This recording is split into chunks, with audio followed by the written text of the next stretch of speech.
শুভ সকাল সবাইকে। আশা করি তোমরা সবাই খুব ভালো আছো আর আমিও খুব ভালো আছি। আমার আরও একটি ব্লগে তোমাদের সকলকে স্বাগত। আজকে আমি কিন্তু একবারে সকাল সকাল উঠে স্নান করে ঠাকুরকে পুজো করব, কারণ মা একটু ব্যস্ত আছে, ওই কারণেই কিন্তু আজকে আমি ঠাকুরের ফুল দেব। বহুত দিন হয়ে গেল আমি কিন্তু ঠাকুরকে ফুল দিচ্ছি না, মাই দিচ্ছে, ওই কারণে আজকে ভাবলাম যে না, আজকে পুজোটা আমি করি।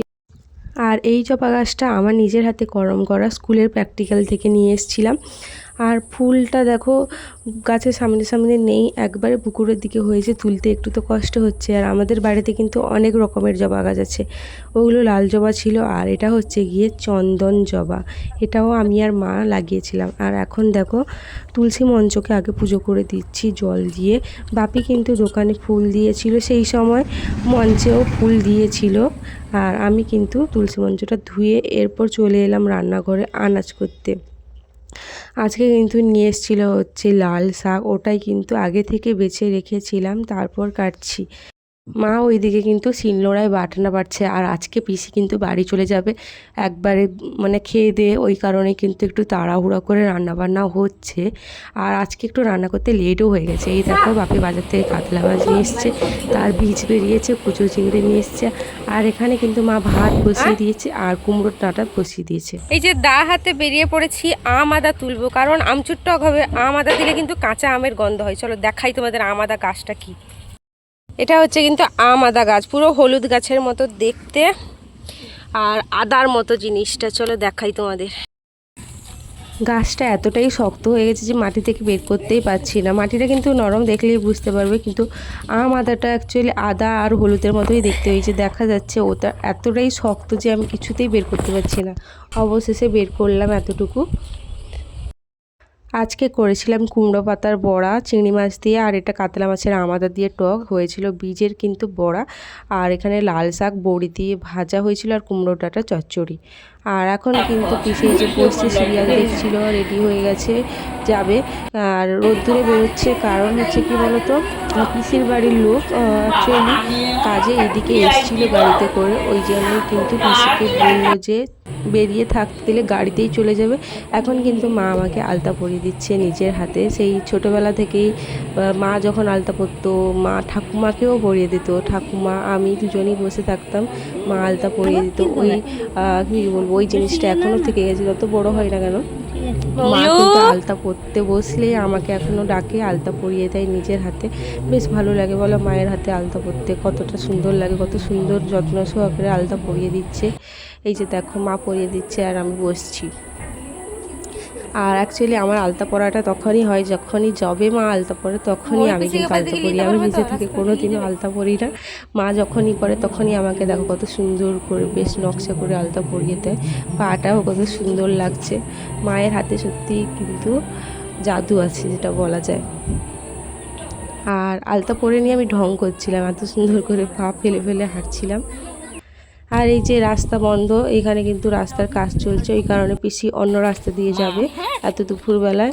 বাইকে পাপি কিন্তু স্ট্যান্ডে ছেড়ে দিয়ে আসবে। আর একটু মন খারাপ তো হচ্ছে, অনেক দিন বেশ ছিল ঘরটা, বেশ মানে কি জমজমাট ছিল, এখন চলে যাচ্ছে, ঘরটা অনেকটাই ফাঁকা হয়ে গেছে, এতদিন ধরে ছিল। এই যে বাপি ছেড়ে দিয়ে আসছে, আর ওখান থেকে কিন্তু গাড়িতে করে বাড়ির লোক আসবে, নিয়ে যাবে। এখন 5:30 মতো বাজে, এসছি ছাদে শর্টস ভিডিও করতে, করা হয়ে গেছে, এখন নিচে চলে যাব। আর যে হারে রোদ উঠেছে আজকে, এই গরমে জামা পরে শর্টস ভিডিও করা মানে বিষাক্ত ব্যাপার, তাও করছি, কারণ দুদিন পর স্কুল খুলে যাবে। করতে পারবো কি পারবো না জানি না, আমি কি করে টাইম মেনটেন হবে। স্কুল থেকে এসে যতটা পারি আমি কিন্তু করব। চলো, আর বাড়ির সামনে রাস্তাঘাট ঠিক হচ্ছে, চলো তোমাদের দেখাই। এই যে রাস্তাঘাট সব ফেটে গেছে, আর ওই যে গুঁড়ো ডাস্টগুলো এসছে ফেলছে রাস্তায়, দেখো। আর এই চিংড়ি মাছগুলো পিসির বাড়ি থেকে যে নিতে এসেছিলো, ওই দাদাটা দিয়েছে এতগুলো চিংড়ি। অ্যাকচুয়ালি ওদের ফিশারি হারভেস্ট আছে, কাজ করে ওইখানে, কিন্তু অনেক চিংড়ি হয়, ওটাই আমাদেরকে দিয়েছে। রান্নাঘরে চলে এসেছি, সন্ধ্যাবেলায় মুড়ি খাবো। অ্যাকচুয়ালি খিদা পেয়ে গেছিলো, বিকাল থেকে কিছু খাইনি। আর বাপি না বাজার থেকে মিক্সচার নিয়ে এসেছে, ওটাই মুড়ি মাখবো। আর এই বাটিতে একটু মায়ের জন্য, মা মুড়ি খাবে না, তাই মায়ের জন্য বাটিতে পেড়ে দিলাম। আর আমি কিন্তু মুড়িতে দেবো গাজর, শসা, লেবু। আগে মুড়িটা নিয়ে নিয়েছি। সন্ধ্যাবেলায় মুড়ি খেতে খুবই ভালো লাগে। অনেক সময় সকালে খাই, অ্যাকচুয়ালি সকালে অনেক সময় বেশিরভাগ সময় পান্তা খেতে হয়, ভাত খেতে হয়, তারপর দই চিড়া খাওয়া হয়ে যায়। মুড়িটাই সন্ধ্যাবেলায় বেশি খাই। মুড়িটা প্রতিদিন মা মাখিয়ে দিত, যেহেতু আজকে মা মুড়ি খাবে না, দোকানে বসছে, ওই কারণে আমাকে বললো যে মুড়িটা বেড়ে নিতে আর মায়ের জন্য আলাদা করে বাটিতে মিক্সচার রেখে দিতে।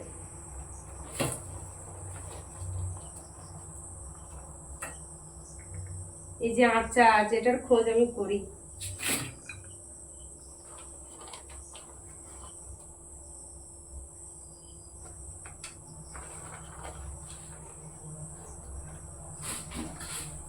লেবু চিপে একবারে, শসা, পেঁয়াজ, গাজর,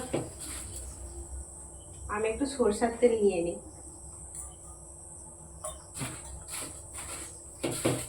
মুড়িটা মাখিয়ে আমি দোকানে চলে যাব, মা ওখানে বসছে আর ভাই টিউশন থেকে এসছে, খেয়ে এসছে।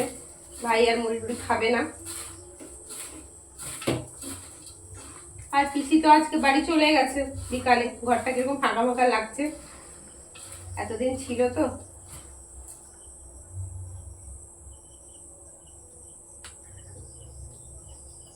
চলো দেখতে থাকো। বাজার থেকে ফল নিয়ে এসছে, এই যে এতগুলো মুসুম্বি, আর লিচু, এটা সেকেন্ড বার খাওয়া হচ্ছে। আর একটা কিন্তু বেদানা নিয়ে এসছে। এই ফলগুলো কিন্তু নিয়ে এসছে। দোকান থেকে এক্ষুনি বাড়িতে চলে এলাম, কারণ বাপি দোকানে আছে আর আমি এখন রান্নাঘরে যাব। মা রান্না বান্না করবে, তাই একটু হেল্প করে দিব, ওই জন্যই কিন্তু দোকান থেকে চলে এলাম। এখন যাব রান্নাঘরে। আর রাতে মা খাচ্ছিল কিন্তু পান্তা, চচ্চড়ি, ডিমের বড়া, চিংড়ি মাছ ভাজা, আর আমি খেয়েছিলাম কিন্তু চা। লুচি ছিল, লুচিটা একবারে তেল নিংড়ে তাকে পুরো পরোটার মতো অবস্থা করেছি, লুচিটা নষ্ট হবে, ওই কারণে কিন্তু আমি রাতে চা লুচি খেয়েছি। ওইদিকে মা আর ভাই পান্তা খাচ্ছে, বাপি রুটি খাবে মাছ ভাজা দিয়ে, আর আমি খাচ্ছি চা আর লুচি। কারণ লুচি বিকালে থেকে গেছিল, লুচিটা অ্যাকচুয়ালি সকালে হয়েছিল, তোমাদের দেখাইনি, শেয়ার করিনি। আর বিকালেও আমি চাও খাইনি, লুচিও খাইনি, তাই রাতে আমার লুচি চা খেতে এতটাই পছন্দ যে লুচি চাই অপশানে বেছে নিয়েছি। এর বাইরে আমি পান্তাও খাবো না, ভাতও খাবো না, ইচ্ছা করছে না, তাই জন্য চা লুচি খেয়ে নিচ্ছি। খাওয়া দাওয়া কিন্তু শেষ, রুমে যাব, চুলটা ঠিক করব, বিছানাটা করব, ঘুমিয়ে যাব। আর পিসি তো আজকে নেই, একা ঘুমাবো আমার রুমটা, যেরকম আমি আগের মতো ঘুমাতাম। এখন যাই। আর চলো, ভিডিওটা এই অবধি। তোমাদের যদি ভালো লেগে থাকে তাহলে চ্যানেলটাকে অবশ্যই সাবস্ক্রাইব করে দিও। Tata, good night.